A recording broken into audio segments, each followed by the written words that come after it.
For all the latest updates, subscribe to News9.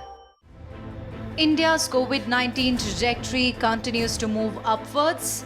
In some distressing news, the country today registered the biggest one-day spike in coronavirus deaths. 2003 deaths were registered in India in just a span of 24 hours. 2,500 casualties added in 7 days, which doubled to 11,903 in just a span of 11 days. The death toll of the country now stands at 11,903. India saw 10,974 fresh cases in the last 24 hours. The total number of confirmed cases now stands at 3,54,065. This includes active cases and recoveries. The only hope in these dark times is that India's recoveries continue to be more than active cases. The recoveries in India stand at 1,86,934, while the active cases are at 1,55,227.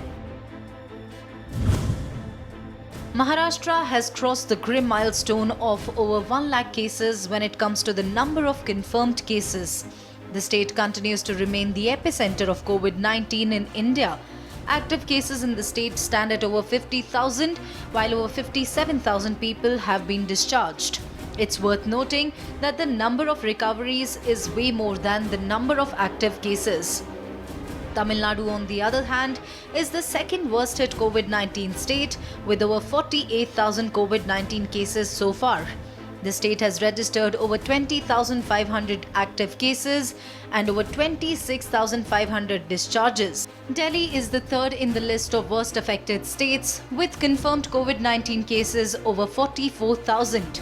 Over 16,000 people have been discharged. Active cases in the state stand at over 26,000. Gujarat, on the other hand, has registered over 24,000 COVID-19 cases with over 17,000 recoveries. The active cases in Gujarat stand at over 5,900. In Uttar Pradesh, the state has seen over 14,000 confirmed COVID-19 cases, while over 8,000 people have been discharged. Active cases in the state stand at over 5,000. In Uttar Pradesh as well, the recoveries are more than that of active cases. The silver lining is India's recovery rate, which stands at 52.79%. This is as per data released by the Union Health Ministry. A total of 1,86,934 people have recovered from the deadly virus. Numbers are subject to change.